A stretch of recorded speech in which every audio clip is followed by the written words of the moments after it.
Hello friends, welcome back to Anvesha Raj channel. आज हम लोग पढ़ेंगे हिंदी की विधा लघु कथा। ठीक है, ये लास्ट टॉपिक है। इसके बाद हमारा पूरा सिलेबस कंप्लीट हो जा रहा है। तो ये लास्ट टॉपिक बचा हुआ था, तो इसको आज मैं कंप्लीट करूंगी। ठीक है, तो आज हम लोग पढ़ेंगे लघु कथा। ठीक है, लघु कथा अंग्रेजी के शॉर्ट स्टोरी शब्द का सीधा अनुवाद है। ठीक है, मतलब लघु कथा को इंग्लिश में शॉर्ट स्टोरी भी कहते हैं। ठीक है, देखिए अब लघु कथा क्या है। आज से कुछ दशक पूर्व तक लघु कथा विधा स्थापित नहीं थी। ठीक है, मतलब आज से बहुत पहले लघु कथा की विधा स्थापित नहीं थी, पर अब यह विधा ना तो उपेक्षित है ना ही अनजानी है। ठीक है, पहले ये विधा नहीं थी, लेकिन अब आधुनिक में लघु कथा का काफी प्रचलन देखने को मिलता है। ठीक है, देखिए आधुनिक कहानियों के संदर्भ में लघु कथा का अपना स्वतंत्र महत्व एवं अस्तित्व है। ठीक है, तो आधुनिक कहानियों के संदर्भ में लघु कथा का अपना महत्व और अस्तित्व है। लघु कथा बहुत छोटी कथाएं होती है। ठीक है, तो लघु कथा में क्या होता है कि इसका जो कथा होता है ये बहुत छोटा होता है। ठीक है, किंतु इसकी संकल्पना सार्थक और रोचक होती है। ठीक है, मतलब ये कथा बहुत छोटा होता है, लेकिन ये काफी रोचक और सार्थक मतलब मीनिंगफुल अर्थ देता है। ठीक है, ये हिंदी के गौण विधा के अंतर्गत आता है। ठीक है, ये कथाएं छोटी होती है और शिक्षा देने वाली होती है। ठीक है, तो लघु कथा छोटी होती है और शिक्षा देने वाली होती है। ठीक है, इसीलिए इसे लघु कथा कहा जाता है। लघु कथा हिंदी के गद्य विधाओं में स्वतंत्र विधा है। ठीक है, देखिए लघु कथा अपने आप में स्वतंत्र और सशक्त विधा है। ठीक है, इसकी शक्ति के पीछे सामाजिक परिवर्तन की पूरी प्रक्रिया है। ठीक है, मतलब लघु कथा से सामाजिक परिवर्तन देखने को मिलता है। ठीक है, तो सामाजिक परिवर्तन की पूरी प्रक्रिया है। लघु कथाओं में व्यंगों का पुट पाया जाता है। ठीक है, तो लघु कथा में व्यंग भी पाया जाता है। ठीक है, रचना की दृष्टि से लघु कथाओं में भावनाओं का उतना महत्व नहीं होता है। ठीक है, मतलब लघु कथा में भावनाओं का उतना महत्व नहीं होता है जितना कि सत्य, विचार और सारांश का महत्व होता है। ठीक है, तो लघु कथा में भावनाओं को ज्यादा महत्व नहीं दिया जाता है जितना कि सत्य, विचार और उसके सारांश को महत्व दिया जाता है। अब हम लोग देखेंगे लघु कथा की विशेषताएं। ठीक है, सबसे पहले कथानक। देखिए जिस प्रकार भवन निर्माण हेतु सबसे पहले भूखंड या प्लॉट का चुनाव होता है, बिल्कुल वैसे ही लघु कथा लिखने के लिए कथानक का चयन किया जाता है। ठीक है, तो लघु कथा लिखने के लिए हमें सबसे पहले उसका कथानक का चयन करना पड़ेगा। ठीक है, देखिए लघु कथा का कथानक अत्यंत सूक्ष्म होता है। ठीक है, उसका जो कहानी होता है वो बहुत ज्यादा छोटा होता है। ठीक है, तो अत्यंत सूक्ष्म होता है, चूंकि ऐतिहासिक, सामाजिक, अंत वस्तु कथा वस्तु की रीढ़ होती है। ठीक है, तो कथा वस्तु क्या होता है, रीढ़ माना जाता है। ठीक है, घटनाओं के विस्तार का अभाव होता है, तो लघु कथा में घटनाओं के विस्तार का अभाव होता है और कहानी के समान संघर्ष की तीव्रता भी नहीं होती है। ठीक है, तो कहानी के जैसे ज्यादा विस्तार इसमें नहीं दिखाया जाता है। ठीक है, नेक्स्ट देखिए कल्पना की उड़ान। ठीक है, देखिए कहानी के समान लघु कथा में यथार्थ घटनाओं की बंदिश नहीं होती है।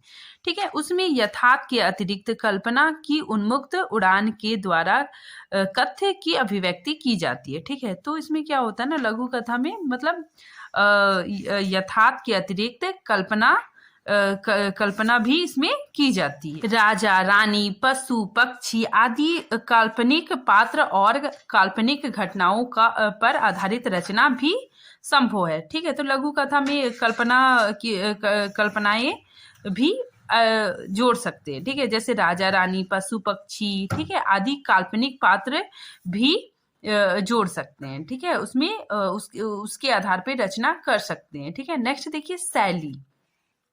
लघु कथा का शैली रूप अति महत्वपूर्ण है। ठीक है, तो लघु कथा में उसका शैली बहुत ही इम्पोर्टेंट होता है।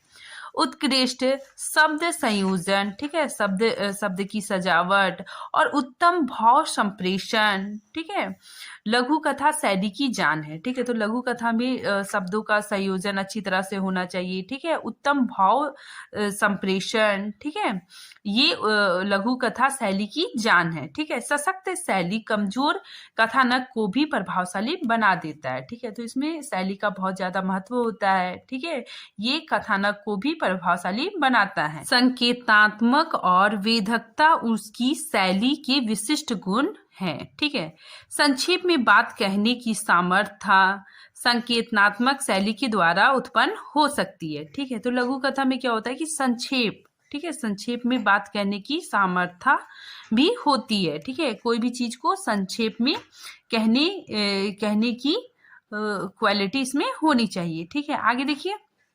उपदेशनात्मकता। ठीक है, लघु कथा उपदेशनात्मकता होती है। ठीक है, लघु कथा में मतलब कोई ना कोई उपदेश दिया जाता है। ठीक है, कोई ना कोई शिक्षा दी जाती है। ठीक है, प्रत्यक्ष या परोक्ष रूप से उपदेश अवश्य निहित होता है। ठीक है, नेक्स्ट देखिए, संक्षिप्तता। लघु कथा का कलेवर उनकी लघुता में ही होता है। ठीक है, अतएव उसका संक्षिप्त होना अनिवार्य माना जाता है। ठीक है, तो लघु कथा में क्या होता है, उसको मतलब बहुत संक्षिप्त रूप में दिखाया जाता है। नेक्स्ट देखिए, शीर्षक। शीर्षक भी बहुत इंपॉर्टेंट है। वास्तव में शीर्षक का चुनाव यदि पूरी गंभीरता से किया जाए तो अक्सर शीर्षक ही पूरी कहानी बयां कर पाने में सफल हो जाता है। ठीक है, तो शीर्षक भी बहुत इम्पॉर्टेंट है। अगर शीर्षक अच्छा दिया हुआ है तो उससे पूरी कहानी का पता चल जाता है। ठीक है, लघु कथा का अंत करना एक हुनर है। ठीक है, तो लघु कथा में उसका एंडिंग करना भी एक हुनर माना जाता है। ठीक है, देखिए, लघु कथा का अंत उसके स्तर और प्रतिष्ठा स्थापित करने में एक बेहद महत्वपूर्ण भूमिका निभाता है। ठीक है, देखिए, अधिकांश सफल लघु कथाएं अपने कलात्मक अंत के कारण, ठीक है, कलात्मक अंत के कारण ही पाठकों को प्रभावित करने में सफल रहती है। ठीक है, तो जो सफल लघु कथाएं हैं उसका जो एंडिंग होता है, उसका जो अंत होता है वो बहुत ही मतलब अच्छे प्रभावशाली ढंग से होता है, जिसके कारण पाठकों को अपनी ओर आकर्षित करता है। लघु कथा के प्रकार। ठीक है, मुख्यतः लघु कथा 3 प्रचलित शैलियां होती है। ठीक है, लघु कथा की 3 प्रचलित शैलियां हैं। ठीक है, पहला विवरणात्मक, दूसरा संवादनात्मक और मिश्रित। ठीक है, विवरणात्मक में क्या है कि बिना किसी संवाद के लिखी गई लघु कथा। ठीक है, नेक्स्ट संवादनात्मक में केवल संवादों में लिखी गई लघु कथा। ठीक है, और मिश्रित में विवरण एवं संवाद युक्त लिखी गई लघु कथा। वस्तुतः लघु कथा दृष्टांतों से विकसित हुई है। ठीक है, ये क्वेश्चन आ सकता है एग्जाम में कि लघु कथा किससे विकसित हुई है, तो दृष्टांतों से विकसित हुई है। ठीक है, दृष्टांत मुख्यतः नैतिक और धार्मिक क्षेत्रों में प्राप्त है। ठीक है, इस प्रकार नैतिक लघु कथाएं सर्वत्र मिलती है। ठीक है, जैसे ईसप की कथाएं, पंचतंत्र, महाभारत, बाइबल, जातक आदि की कथाएं। ठीक है, आगे देखिए, आधुनिक कहानी के संदर्भ में लघु कथा का अपना स्वतंत्र महत्व और अस्तित्व होता है। ठीक है, तो आधुनिक कहानी के संदर्भ में लघु कथा का अपना महत्व और अस्तित्व है। प्रेमचंद प्रसाद से जैनेन्द्र अज्ञेय तक इस धारा की एक शक्तिशाली गति है। ठीक है, प्रेमचंद ने नशा, मनोवृत्ति, जादू, 2 सखिया आदि लघु कथाएं लिखी। ठीक है, तो प्रेमचंद जी ने भी लघु कथाएं लिखी थी। ठीक है, प्रसाद इन दिशा में अपूर्व है। ठीक है, उनके कलावंती की शिक्षा, दुखिया, प्रतिमा, प्रलय, करुणा की विजय, गुदड़ी के लाल, अधोरी का मोह आदि लघु कथाओं का सुंदर उदाहरण है। ठीक है, तो प्रेमचंद जी ने, फिर प्रसाद ने, अज्ञेय, जैनेन्द्र ने भी लघु कथाओं की रचना की है। सामान्यतः लघु कथाएं 2 प्रकार की होती है। ठीक है, पहला दृष्टांत मूलक लघु कथाएं। ठीक है, इसमें क्या होता है, इन कथाओं में किसी ना किसी दृष्टांत के द्वारा कथा की अभिव्यक्ति की जाती है। ठीक है, तो इसमें किसी ना किसी दृष्टांत के द्वारा कथा की अभिव्यक्ति की जाती है। नेक्स्ट देखिए, अनुभव मूलक लघु कथाएं। ठीक है, इन कथाओं में बिना किसी दृष्टांत की, ठीक है, इसमें अनुभव के द्वारा, ठीक है, इसमें याद रखिएगा, अनुभव के द्वारा मार्मिक भाव को प्रकट किया जाता है। ठीक है, आगे देखिए, लघु कथा एवं उनकी रचनाएं। ठीक है, सबसे पहले हरिशंकर परसाई हिंदी के प्रमुख लघु कथाकार हैं। ठीक है, इसके अतिरिक्त अन्य प्रमुख लघु कथाकार एवं उनकी रचनाएं निम्नलिखित हैं। ठीक है, देखिए कौन कौन है। श्री शिव पूजन सहाय, ठीक है, इन्होंने क्या लिखा है, एक अद्भुत कवि। ठीक है, 1924 ईस्वी में। नेक्स्ट देखिए, कन्हैया लाल मिश्र प्रभाकर, इनके द्वारा रचित सुदर्शन रावी। फिर प्रेमचंद्र, अज्ञेय, जैनेन्द्र, जयशंकर प्रसाद। ठीक है, ये सब प्रमुख लघु कथाकार हैं। ठीक है, आज ये टॉपिक यहीं पे खत्म होता है। इसके बाद हम यूजीसी नेट का वीडियो बनाएंगे।